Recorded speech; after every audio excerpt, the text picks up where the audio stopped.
Hello everyone, this is Chugmamilk and I'm doing a bit of a deep dive into a game of Underworld that I played very recently.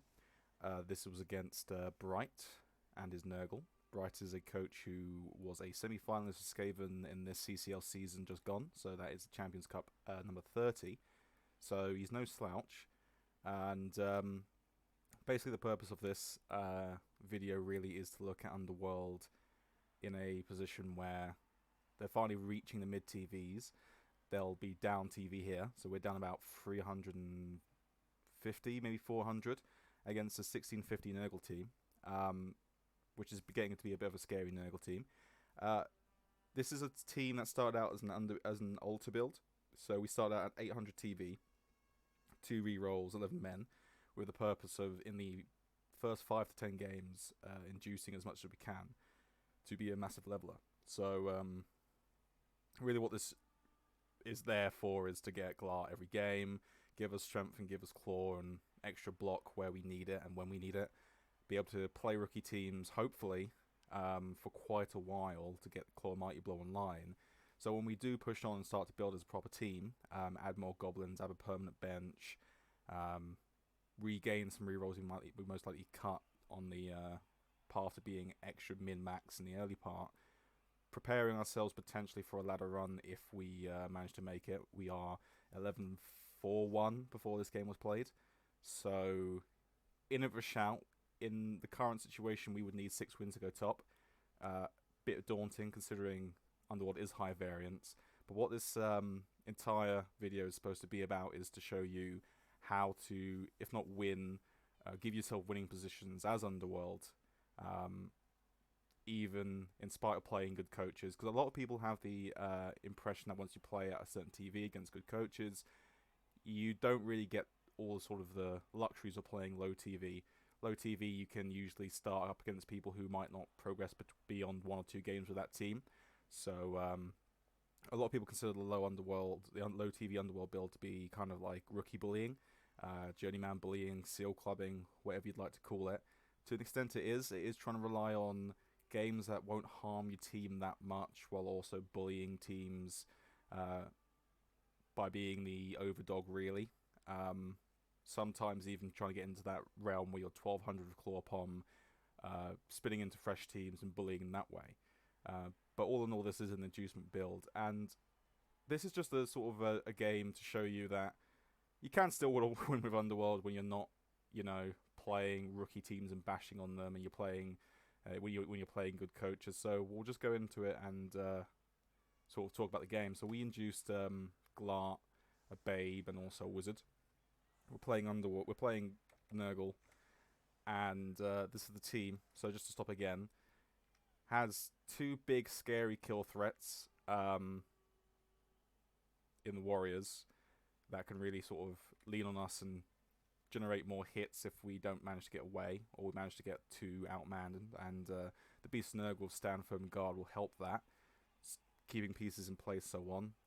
He's also gone for a tackle Mighty Blow killer with the Beast Nurgle, the Beast Man, which is scariest for our team, and he also has a fantastic ball carrier.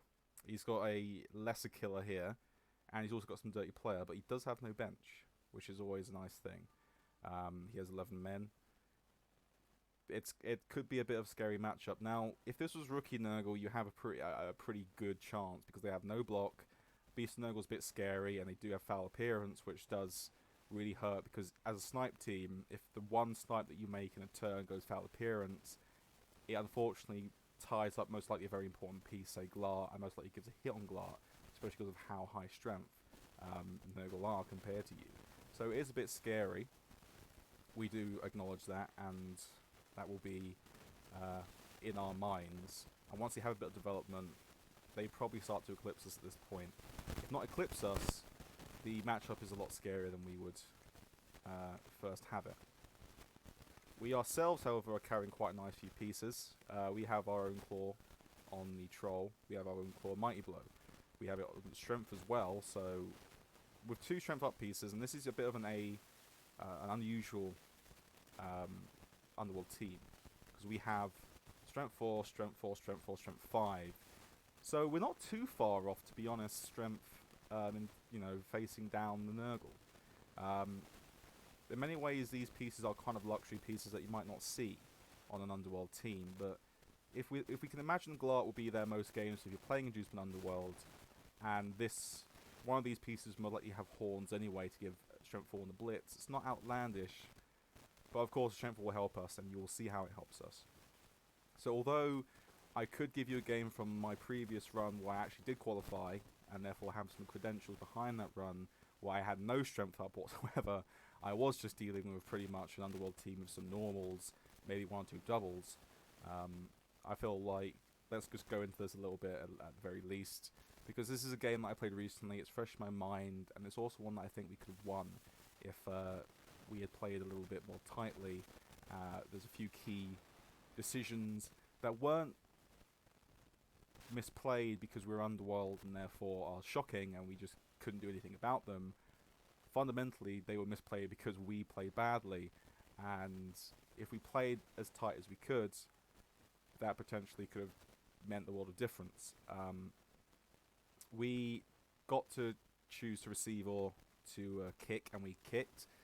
Yes, he does have Mighty Blow, but he only gets, like, let's say 2 LOS blocks in a game, 1 LOS block in a game, let's say, and we get 2. It's probably best that we just soak up some hits. Here, we have a bench as well. He doesn't have a bench, so everything we snipe just makes the subsequent LOS blocks worse. Plus, we have a wizard, so let's see what we can do, maybe.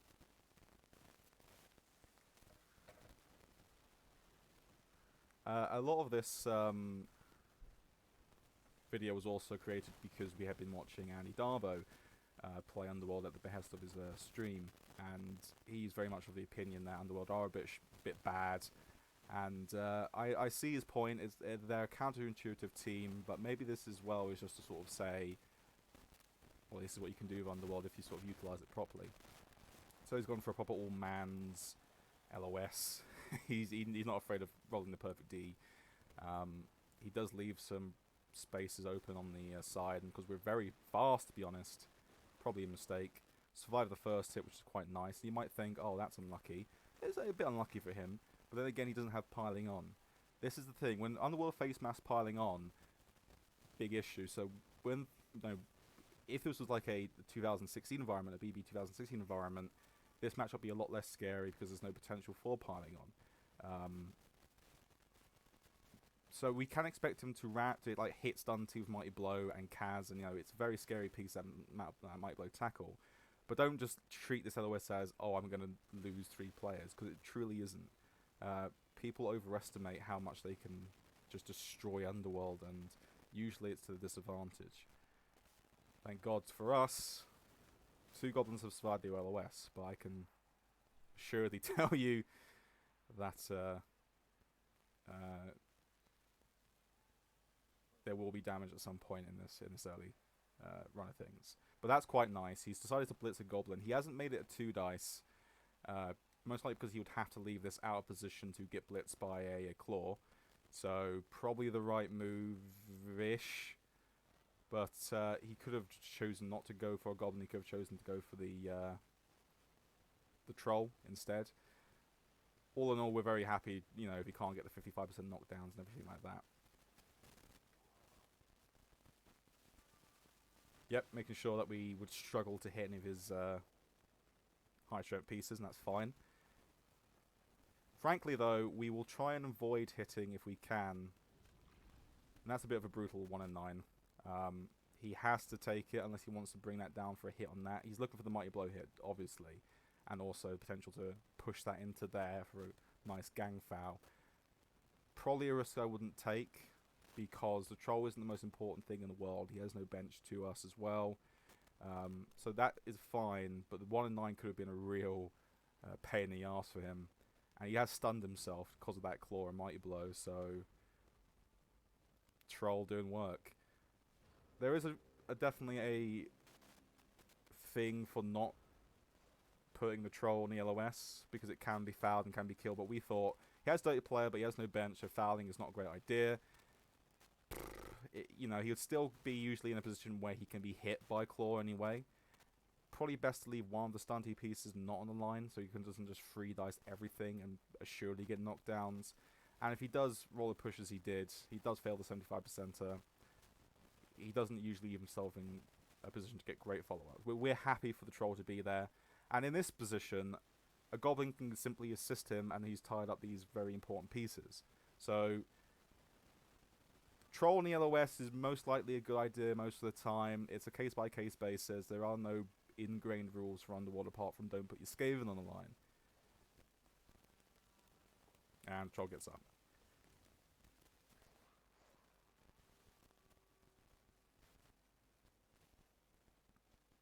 So that just swings out a bit wide. We're going to try and keep this as multi-layered as possible. We want to stay central. We don't want to just overcommit because he can lean on us. We're going to take our blitz. We're going to stay pretty compact and see what we can do.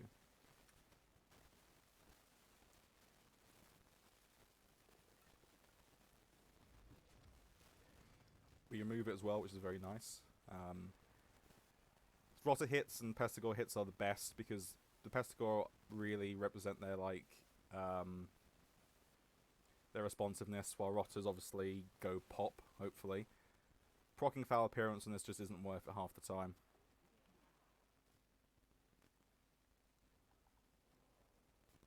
He goes for the troll. Fair enough, he just rolls pushes. So he has been unlucky in these opening exchanges of blocked. But any team can be unlucky. If he goes after the troll relentlessly, he will find this to be the case. If he just goes after the heavy targets, but he does get the 1 dice. Cheeky bird. Gets the stun.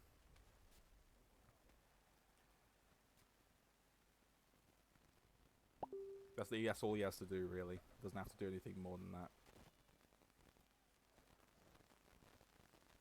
This time, however, we are going to take a... because the only thing we can blitz is going to be a Nurgle warrior, so we are going to take it.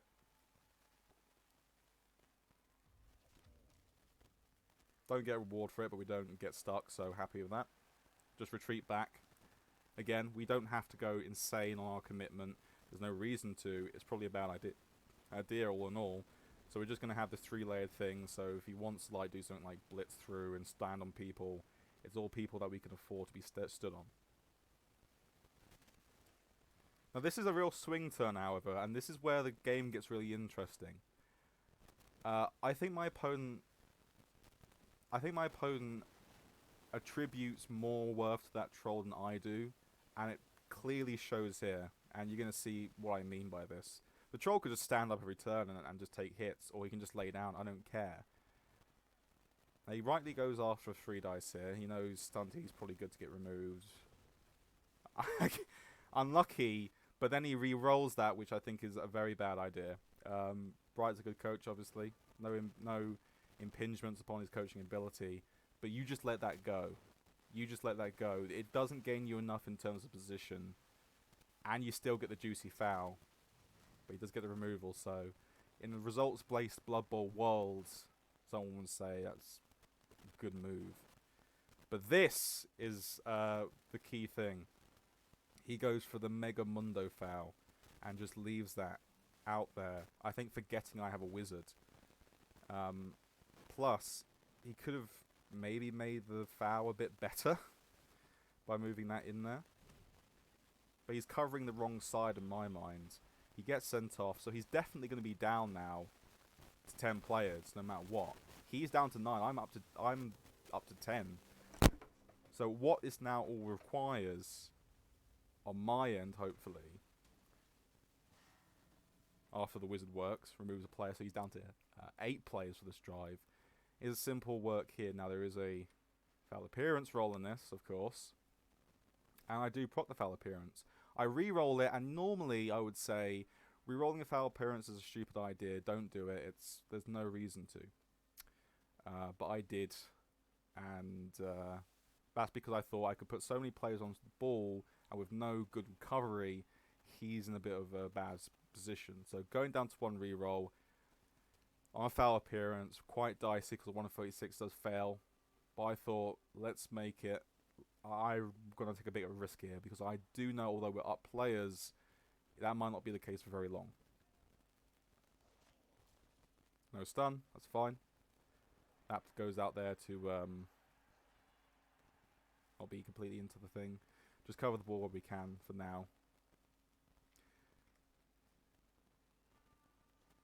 Now I do think a massive mistake is made here by myself. The ball was pretty nicely covered. That basing is fine because he's not going to have the men in the swing turn, because I'm up to 10, he's down to 8, to be able to shift that, hopefully. So we decide to do the risky thing now. 2 GFIs. Could go wrong, but what's 3 2+s, you know, easy peasy.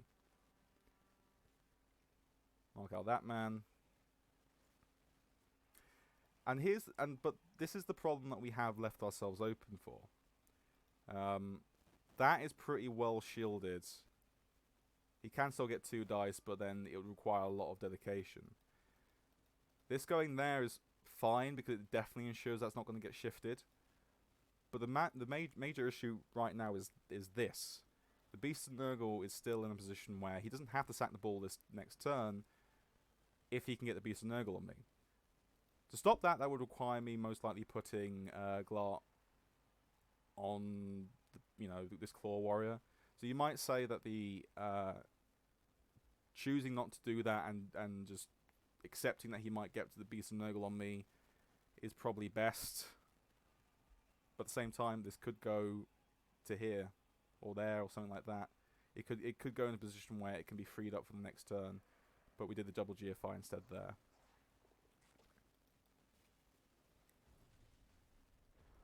So gets me as expected.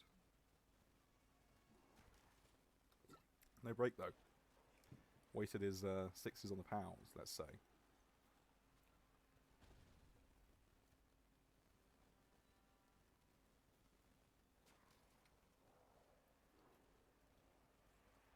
And of course this is now a piece of piss in terms of getting the Beast of Nurgle onto me and most likely stopping me from scoring. He can start to really pressure me in terms of the strength. Beast of Nurgle moves on me. And this is the turn that I'm going to talk about, because this is a position where we could have won the game outright and we completely fucked it. Mainly because we were way too risk adverse. Right square for that push. Armor breaks lucky. So, you're looking at this now. In terms of my resolution, this might be a bit shite, so I'm going to just take off the skills for now. Keep in mind that this is a strength 4 piece with Claw Mighty Blow. This is 8, 3, 4, 7. No dodge, but you know, can easily get away. That's strength 4. The linesman on the outer edges here. That's a 2-heads goblin. That's Glart, etc. So we want to score this turn because we most likely won't be able to get that free unless we get lucky on the dodge. And we don't want to rely on something like an 8+, I think it is, maybe a 9+. I think it's an 8+ from Tense with Strength 3 versus Strength 5 Tense. We want to do something clever here. However, the problem was in this turn for me, you'll see what I do. I was way too risk adverse, or I got muddied up by the 2-minute turns, didn't do the right thing. If you notice, with a little bit of risk, there is actually going to be a way to chain push this off of that Beast of Nurgle relatively easily because we have that Strength 4 piece. The follow-up here, in a way, was actually bad. I know what it does, which is it stops this coming around and just hitting that off. But the follow-up still leaves something on. Might be a testament to the position that we put ourselves in, but nevertheless, the right move here would be a chain push. How do we get one of these chain pushes? The chain push, I think, and this is what I would do, is you blitz here with this piece, onto that piece, this Nurgle Warrior right here, Fizz. Then you move that blitz of 2 GFIs over to this square here. So that's 1, 2 on the hit, 3, 4, 5, 6, 7, 8, 9. So 2 2+s after you do the initial 2 up to get that free. I think what I was thinking of is foul appearance proc is so bad here I wouldn't want that, and it just screws me. So you get that free, you move that 2 GFIs there, Glart can then move freely into that square here, so you have these 2 squares here filled up. You move this piece, this goblin, 2 up, 2 up, to block out this piece, in order to make that unopposed 2 dice.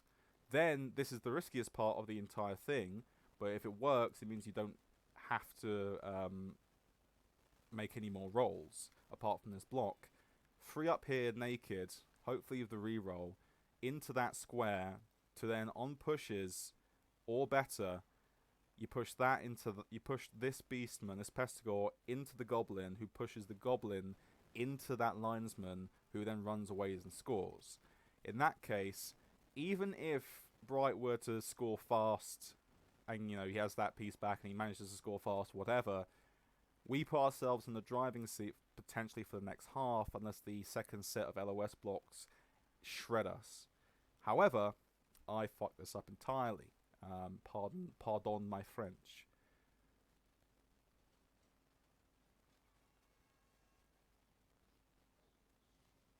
So I think I'm like vaguely seeing a chain push, and to be honest, you know, it's possible that I could have still 1 dice blitz of Glart to get that there and then dodge out with that and then do all that, but I still didn't see it at this point.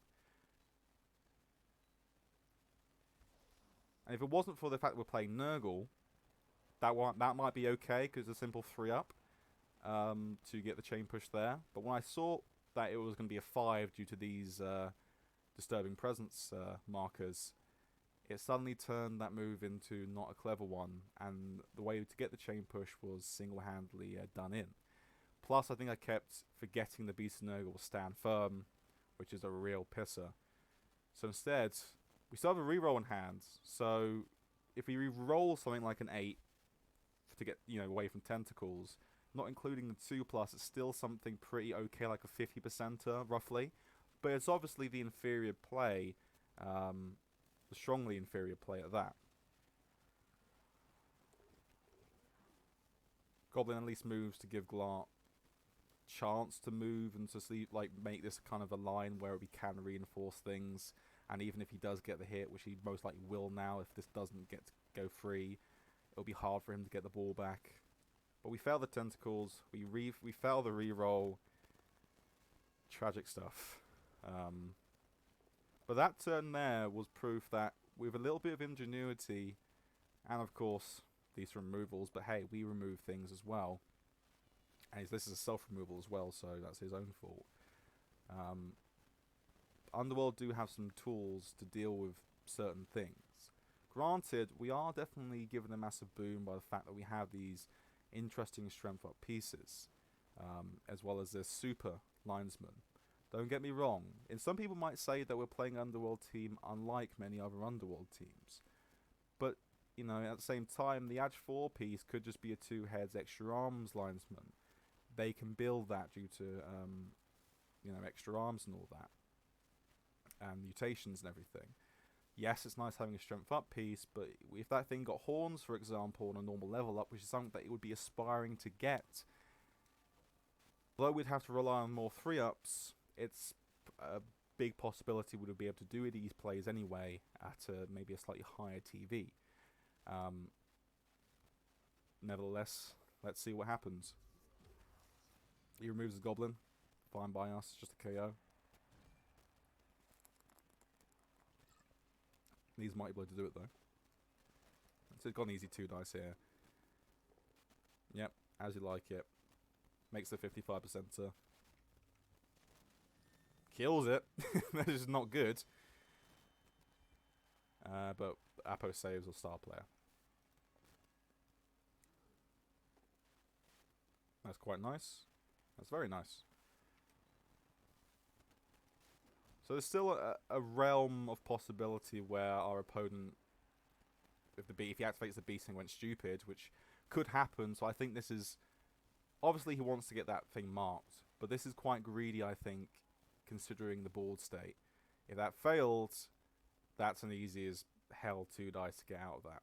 And then follow up maybe, and then blitz that off, and then we have sure hands to run off. He's in a position where he has to roll dice, so I don't begrudge him for doing so. He has to take risks, and this is one risk that I'm happy to take, or happy for him to take. He does get it, which is obviously it's unlikely for him to roll stupid. It's unlikely for him to roll the 1 and 9. Let's not begrudge our opponent, obviously, for rolling perfectly normal dice. Stun KO kind of sucks though, especially on a strength 4 piece.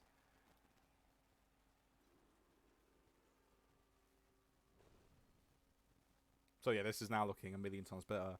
And a lot of that was because we missed what we missed. Underworld are very much high variance, and if you do miss the smart plays, you will get in trouble. Nevertheless, has to be admitted, we are making this player have a real run for his money with what a lot of people consider a joke or stunty team. Troll doesn't stand up. So now the play is, we are now in desperation mode. The play is definitely take 1 dice here. Could be a push, could be a pow. So it's a 3-up really to try and shift the ball into a better position and turn it into essentially a 4-up.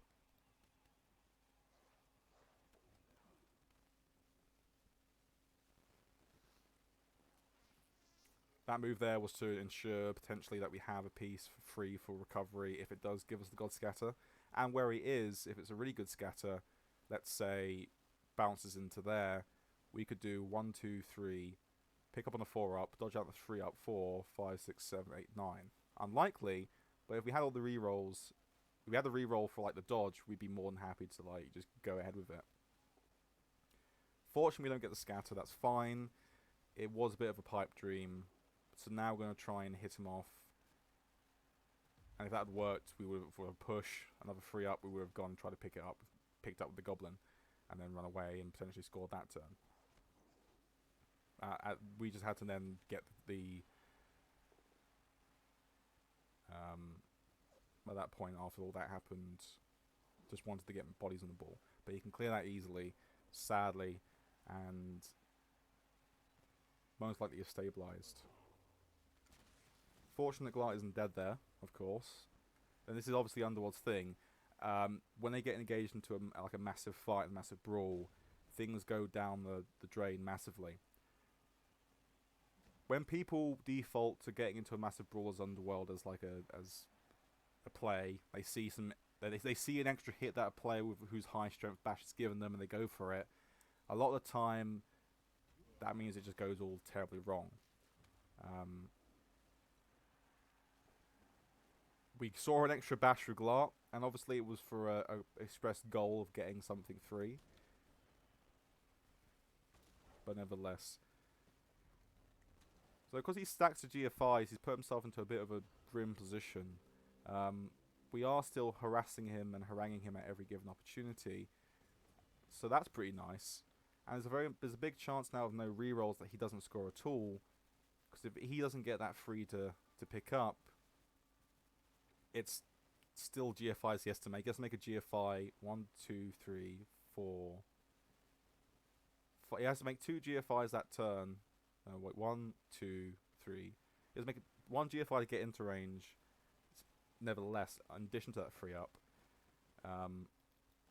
But if that doesn't even get there, he might still be able to free out the ball. But then it's still very much getting a hand off on the 4-up. So, although we really messed that up and didn't manage to get the score with the wizard, which is sad for us, we have at the very least put him in a position where we've harassed him and harangued him so much, maybe at points to the cost of our own team in those last 2 turns, that if we stop the score, especially with looking at this, with his only 1 round of KOs, we look pretty nice, especially considering we have a Babe to lessen the impact of some of this.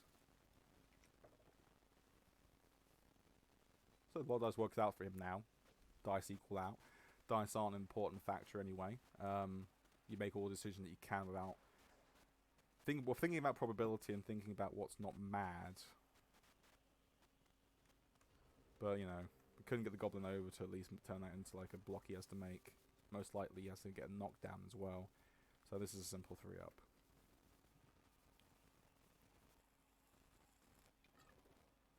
Rightly moves down to scoring range. A lot of lesser players wouldn't have done that, but Bright obviously, as a Chalice, coach. He is no slouch. It's a troll. Has regen as well, so whatever.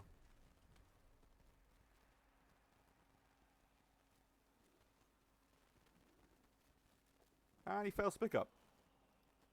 Nice. So now he's looking up at a definitely a 3-up.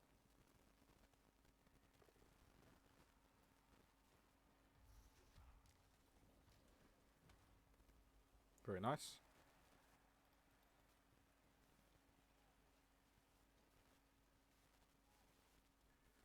Now this is a bit of this is the wrong move here. I was like anticipating, well, there's an outside chance where we get the scoring threat. When in reality, what most likely should have happened is mark the ball using that, even if it does invite a blitz onto that, which could be quite grim. The thing is, if he does blitz that and it gets injured or removed, it's mighty blow tackle. Tackle is useful, and we kind of need it. Because he does have a dodge piece kicking about, but it's not the thing we need the most. It's something that can be sacrificed if it puts, say, a 4-up still to get the ball and a 3-up to get out. But we went for protection, and then we just went for the straight pickup, which is a weaker move, and that's a mistake, and something we didn't need to do. So simple blitz. Doesn't get me down though. Quite nice. But imagine if that was still on there. If that was on the ball, imagine what this turn would be. It would be horrific for him. The outside scoring threat is not good enough. We're not elves.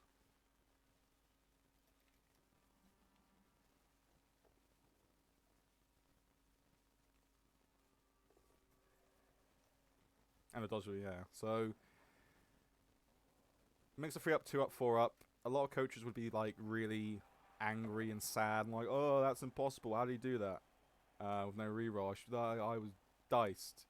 In reality, that was the only play he could do. We did our best. We screwed up the thing that should have let us score. Our own fault.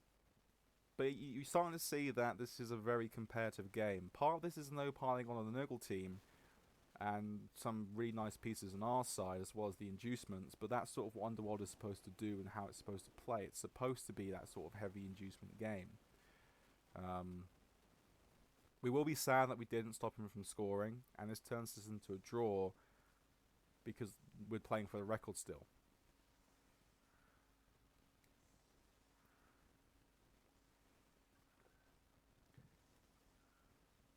Unfortunately, it's going to take a longer setup because my opponent didn't know, or Bright didn't know what to sort of think in terms of what is he going to do, what is he going to stop, what is he going to try for. So he initially goes for a normal backline, thinking, well, let's just do a basic protection against the one-turner. I can't do too much in terms of push denial. Well, probably could, but not too much.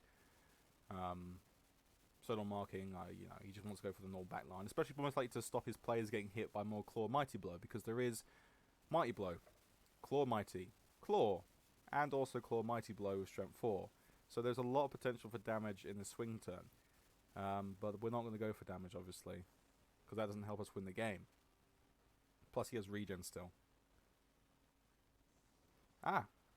That's the thing.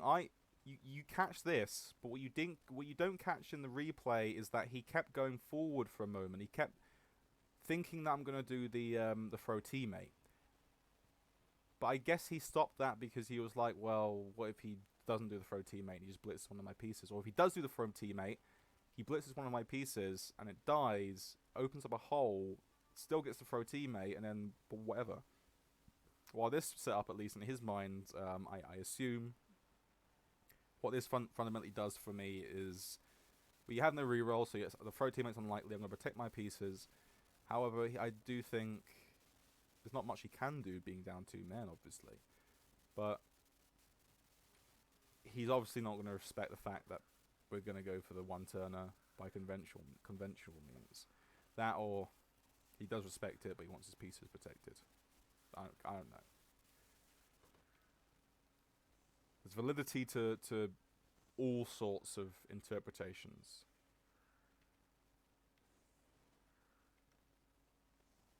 And obviously with a bunch of jugs and strength 4, this is a piece of piss to get these pushes. It is, however, very incredibly unlikely. Quick Snap makes it incredibly more likely because it turns into a simple like 9 movement one-turner. So we're very happy with that. We have no reroll. There is disturbing presence on the pitch. Only one DP will be applied to that, so that's only a 3-up. But it's unlikely this is going to happen anyway.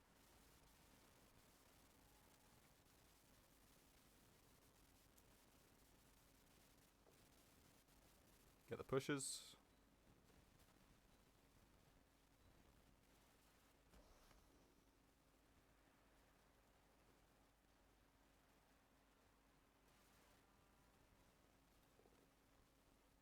Get a knockdown.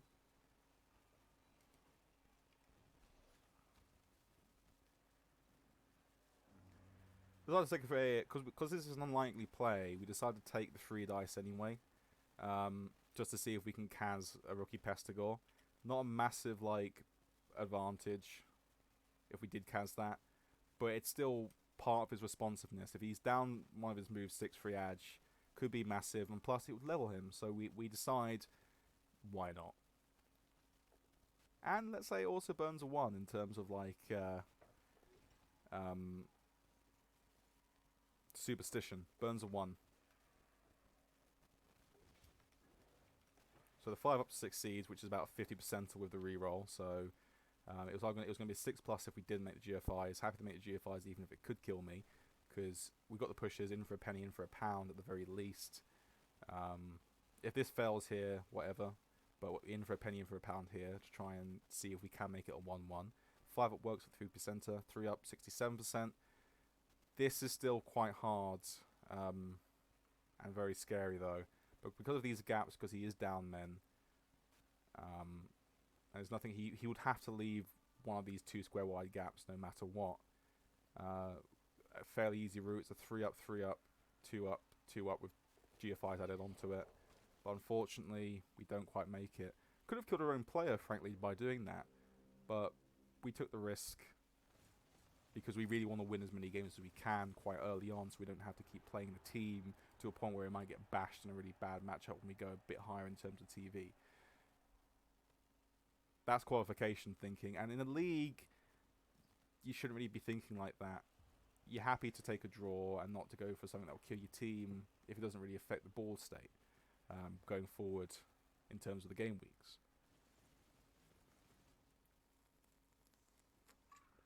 So, righto. It's R11 for his 10. Let's see what he does.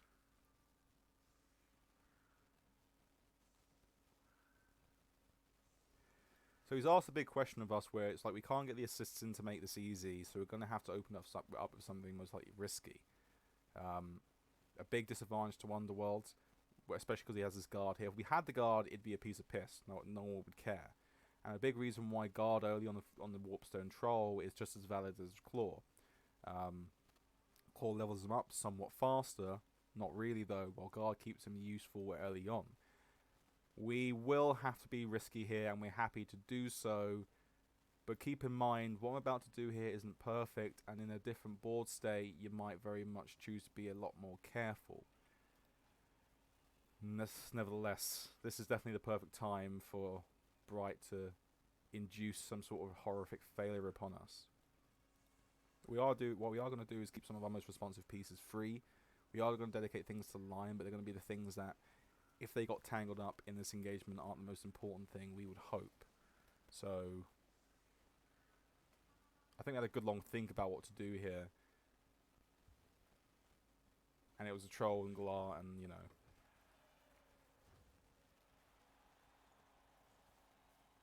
I think a 1 die is coming almost certainly.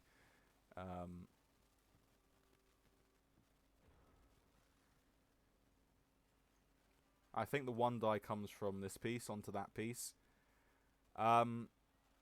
We probably were going to take a 1 dice block anyway. Again, although foul appearance, we have to factor that in. If it was just a normal 1 dice block, it's an 86% success rate. And once that's done, we can then do a 2 dice on that pretty easily, leaving a very easy hit here. But I wouldn't have dedicated the blitzer to the line all the same because, you know, otherwise it gets trapped on the perfect defense. Much like Corn, if you play tabletop or you play on Fumble, you want to pretty much prepare your Underworld for a perfect defense every single time. If we got perfect deed here, the Troll is supposed to be hit anyway, so it's not a big deal. Glart's a star player, so it's not a massive deal, and the Goblins can dodge away, especially considering that is centralized. So it's all good in the hood. We do go for the early pickup without sure hands, which is risky, but we wanted it in our hands the most, considering how risky this is. That was on the that was there as well. So yeah, you could say it's poor turn ordering because, you know, that's what a 1 in 6 and that's a 1 in 9. But also having that on the faster and more agile piece is more likely better for the overall game state. So again, a risk that I didn't maybe need to take, but I did take all the same. There's compensations. We open up the 2 die, which I think is probably a bit too rowdy for my liking. No removal. We 1 die the Nurgle Warrior. And remove it. Nice. Why 2 die when you can 1 die?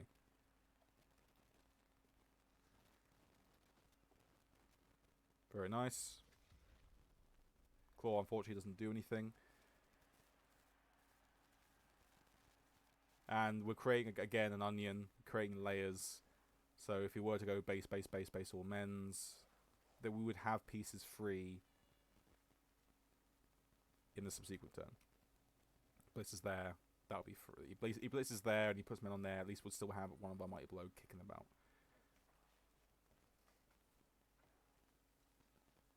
And he does lean on us. Very common tactic, and it's being lent on is just how a lot of rookie and like new Underworld players just like lose their game, because they leave a position open where they take every block that they can, and they get hit, and it's horrible. We have also, by doing that hit with the Mighty Blow piece, left a claw hit on our very valuable strength up Mighty Blow claw piece. A lot of the time, you shouldn't be doing this. We got greedy and wanted to take all of our blocks, and I think another valid strategy was to not take any of our blocks whatsoever. We got rewarded because we took out with that 1 die a Nurgle Warrior, but that's results-orientated Blood Bowl. With no Apo, it would have been an equally valid strategy just to say, fuck it, take the 1 die of Glar and see what happens. While then taking the 2 dice on the Beast of Nurgle with the Troll, and then if those both are cleared, we can then take the 2 dice and retreat with the Strength 4 piece. Thinking about it now, that might have been stronger in terms of both team preservation, but also where our blitz will be in the next turn. But, you know, I ended up not wanting to rely on Loner. The thing about Underworld, especially when you play Inducement build, is Loner's a cruel mistress. When do you rely on it? In this case, it might have been stronger to keep our blitzer free and just doing whatever, knowing that even if Glark goes down on the Beast of Nurgle, or on the not the Beast of Nurgle, on the Nurgle Warrior there. Although to keep in mind, Glark hitting that would be a 1 dice where it had to rely on a 3 up, including also foul appearance on top of that. So although this was more likely to knock things over, this is what we're giving up. The one thing we can say is, again, no piling on. Let's keep our fingers crossed.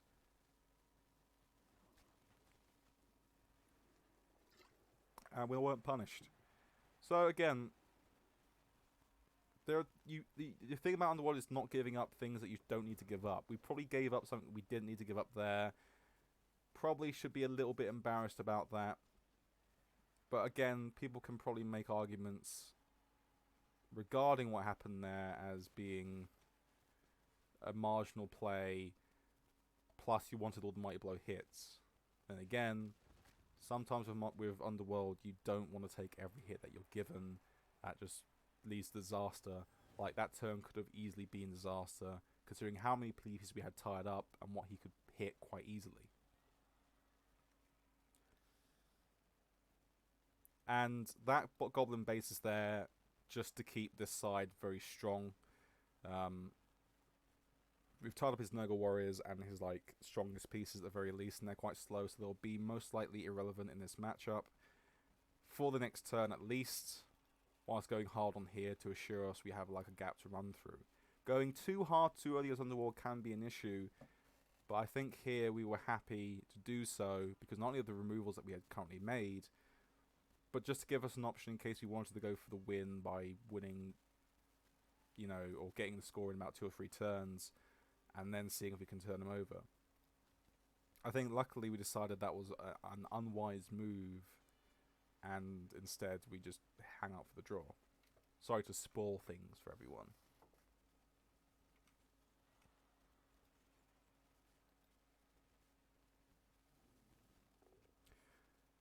Troll activated there. Could be argued it's weak, especially considering it's unlikely to get that knocked down. But, you know, still, let's say that wasn't a POW. You'd be tying up more and more things. Sometimes you want to be quite careful on what you activate with the beast, with the troll. You don't want to keep activating it, and a lot of times it's best just to leave be.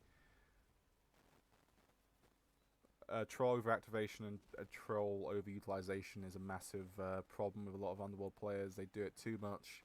The troll is not there to take hits every turn or give or like dish out hits every turn. It's there to take hits every turn, and when it's really stupid, there's no incentive to do so.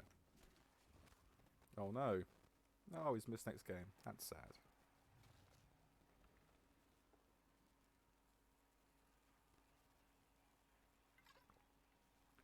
Wisely seen that he can trap 2 pieces with the Beast and Nurgle. The only issue is that he will have to, in the next turn, dedicate a piece to that. If he wants it to, like, if anything escapes from that, to keep doing things, he has to keep activating. So if we were to do something like make a lucky 3-up once the turn is done with that piece, it is most likely going to be stuck on a goblin for the next subsequent few turns, essentially causing a piece which is about 180k or 160k at its current price point to be neutralized by a 40k piece, unless he rolls a 4-up. And if he rolls a 4-up, well, you could roll a POW and 3 dice, but more likely he's going to let that go free when he stupids. Obviously, a lot of the issue he has right now with that, not being able to properly support that, comes down to the fact that we are banging on him quite remorselessly. But, you know. So we obviously postured for quite a fast score if we can take it. We don't mind taking the fast score. It gives us a chance to win. And against Nurgle, anything can happen, especially if these KOs stay out.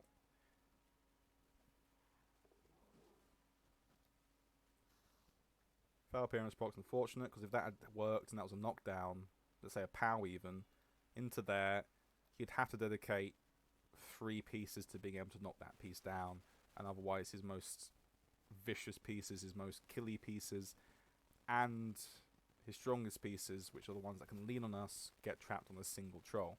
Sad times, but meh.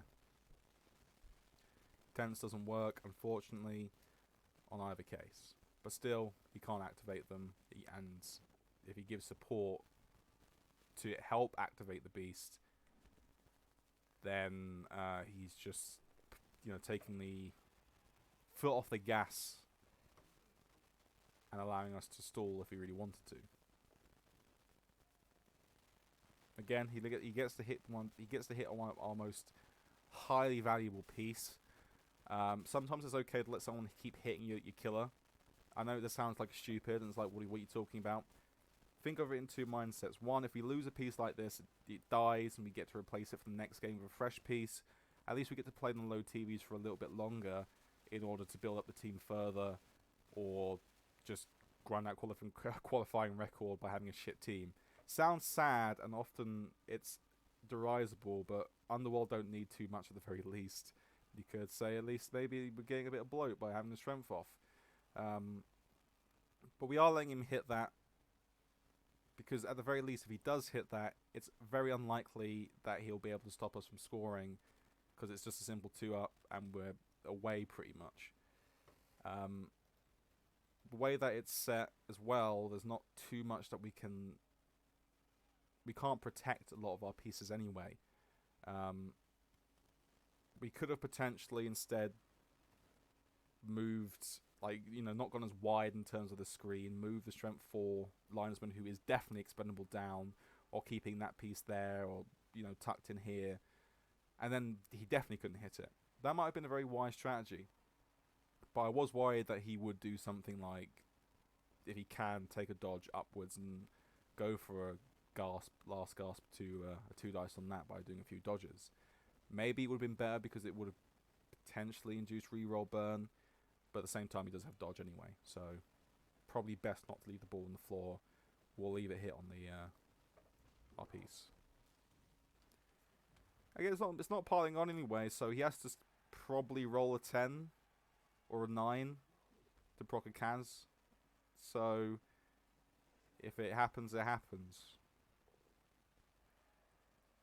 You can't be too precious about your pieces anyway. I'm certainly not.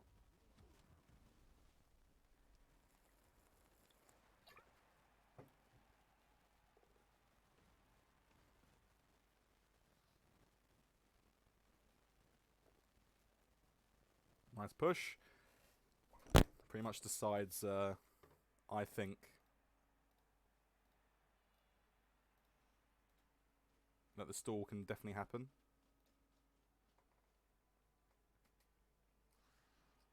Of course, stall will happen at the expense of him getting to hit more of our pieces, although this time only with GFI at least. So, but I'm not in a position right now where I want to be losing games that I could have won or kill, just by going for hopeful draws. And you see this time we get freer tentacles, and then that piece is completely trapped on a goblin. It's a terrible trade for him. It obviously is down to the fact that he is down men's, but whatever. Sometimes people are down men's to Underworld, and that's just the case. But we are now seeing a kind of the game winding down to a massive extent, to be honest. We've seen the key turns, which was his own defense. Now, usually the defense is fundamentally the key to whether an Underworld team wins or loses.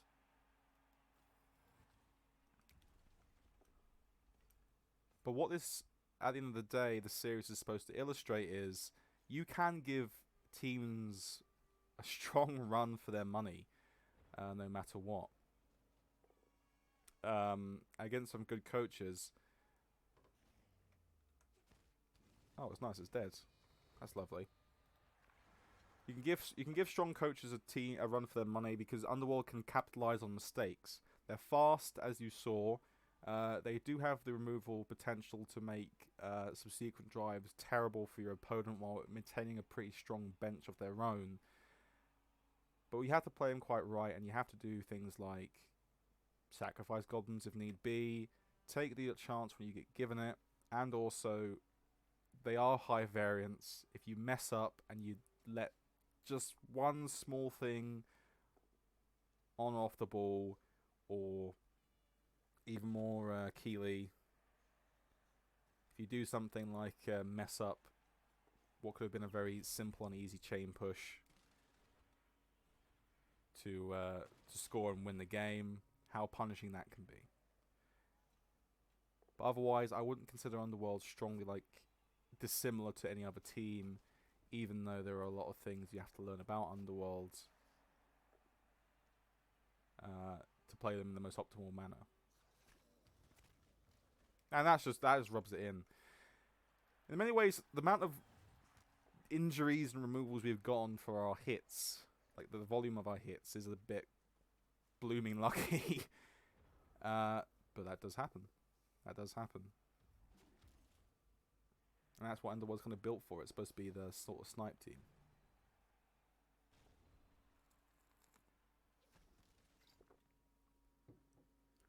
And that turn might have just passed by very, very quickly. But just to sort of meditate on that, That was a fuck up from us. Make no lie. It was a 4-up, or, you know, a both down, a POW, or a defender stumbles. Potentially get the ball free. It's a POW and a defender stumbles away from scattering it potentially out and giving away a lot of equity that I didn't need to give away. Now, his recovery is shocking. But it is now late enough in the turns where the only recoveries is either on Tense on the Stunty or on Loner on one of these pieces. If that had gone all the way down here, he might have won that straight up. It did require a 5-up roll, but you saw from the past in the one turn attempt we did, a 5-up, especially with reroll, is still just 50%. We left a 50% sack on the ball that we didn't need to. We could have put that there, or probably more strongly, we could put that there, and even if he did make the 5-up dodge, he wouldn't have had the God Scatter. Be lucked out because he rolled Skull on the reroll.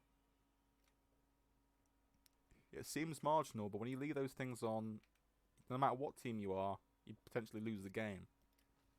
And Underworld don't need to leave things on that will lose in the game at pro nothing.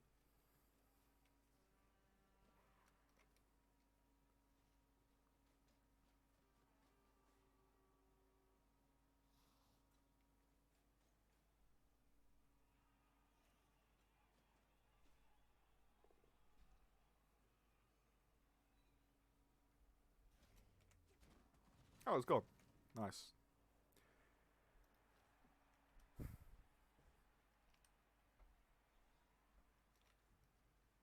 And considering we only have one reroll, and it's turn 14, we'd only have 2 turns to respond. The stall, we're only going to stall here. We are not going to go for the win. A win might have been possible if we had scored a turn or 2 earlier and relied on bad KO rolls. This is a judgment, I think, for you, the viewer at home, to make whether or not that was the right one. You might be the kind of coach who would absolutely be taking a chance at that. I, however, am very worried about losing a game that I should have at least drawn and fucking up my Dode Math record. So I took this, whether or not you think it's a little bit more... it's unnecessarily safe, it's unnecessarily risk adverse considering the payoff, it's up to you. I will say, though, he is still strong enough to cage up the ball very strongly and not let us get shots at it, even if he has to score in about 3 or 4 turns, so the time pressure will be on, and he most likely will give up a hit. But he can still delete ILOS with Might Blow and Claw. Although I'm very happy when there's no piling on to, you know, I'm not that scared of a matchup.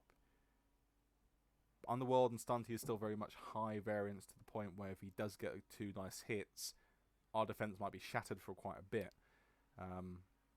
With 7 movement and dodge as well, even if it's 3 edge, the 2 or 3 turner is a lot more realistic for him. So we instead just took our draw and, you know, thanked him for it pretty much.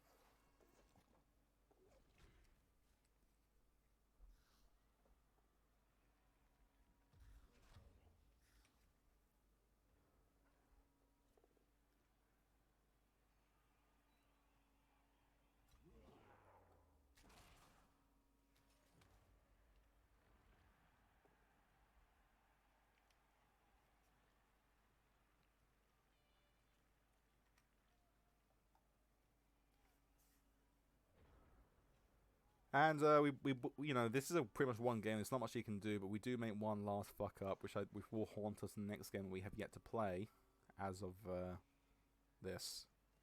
So obviously we can lose if this goes wrong. I'm going to do a handoff here, and you're going to see this. He can't retrieve the ball, but we can obviously just fuck handoff after handoff. We do at least have our sure hands piece in range, but we have made the handoff.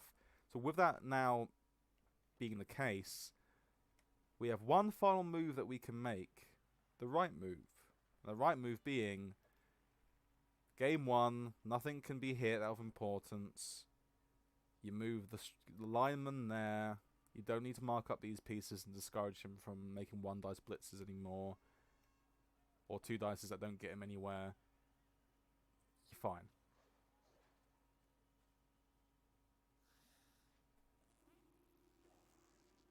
But we don't. We let him hit that with Claw Mighty Blow. And what happens will shock you. He rolls the POW. And it's injured. And it's a miss next game. Now, this is the bloatiest and the least important of all the positionals that we do have on the team. So, potentially being down 120 TV for the next match, even if it's one of our strength above 2 pieces, we'll say now. It won't be the worst thing in the world, but there's something we didn't need to give on. We didn't need to give that away, and that was a big mistake.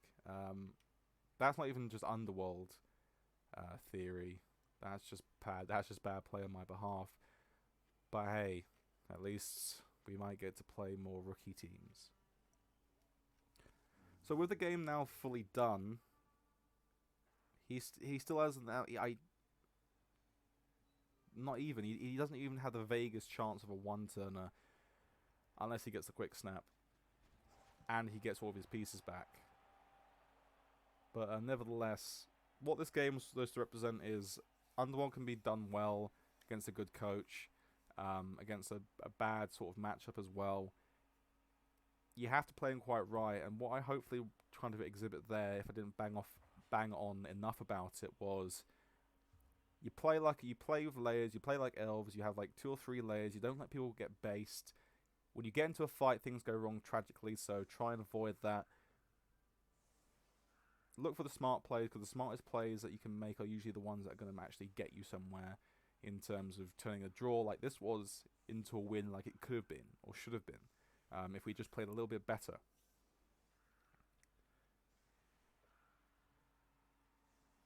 And of course the most useless pieces are the ones that go on the line.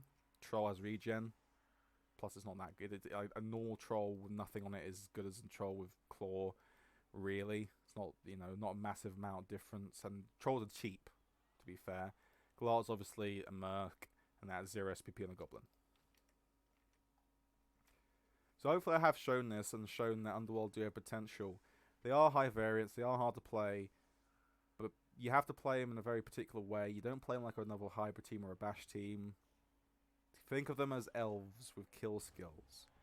And not even like you would consider a Skaven team an elf with kill skills. You consider them something completely different altogether, because they don't have the same get out of dodge agility play.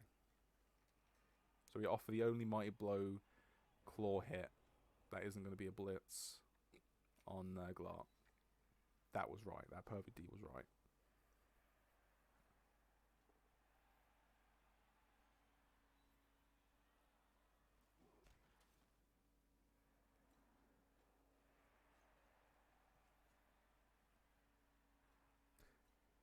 I'm considering doing more of these videos as well, so this might not be the only video that I do. I'm hoping to go back to either some games that I've played this season. I think a lot of the games I've played this season have been against coaches who aren't that amazing, aren't that stellar, so there's not too much to know about the games themselves, I don't think. Could be the case that I find some interesting games against some less than stellar coaches that could still have very important positions on how not to give away equity as Underworld. Still, obviously. But I think what more keyly is what I'm going to do is go back to my very first and only, I consider, legitimate qualification run with a team for CCL, which was an Underworld team doing the very same thing I've done here with the Altar build, and going through some of those games, because there were 1 or 2 games against some really top coaches that I think would be nice to look at, in addition to going through just more generally some interesting games where even if our coach that we were playing against isn't considered world class or top tier, Underworld is very much a team that you're wrestling against yourself as you are wrestling against your opponent. There's a lot of mistakes that you can make, which you might think are minor and will get away with in any other team. Things that don't really matter if you're playing like Chorfs, or you could at least compensate for, that Underworld don't really have the ability to compensate for due to how they are built and how they are sort of laid out. Nevertheless, I want to thank you for giving us a quick watch. It is an hour, I know, so it's quite hefty, but I feel like there's a lot of things to cover as a sort of ground, sort of a video grounding yourself in Underworld. So if you do like this, do give us a quick comment and sort of, you know, give us your opinions. Give us what you think could be covered on. If you have some sort of questions about Underworld and how they should function, or anything you had in terms of strategy or matchups, do let us know. I will be happy to sort of make a video and pick one out of the vault that I could probably do on that as well. And yeah, I will see you for the next one.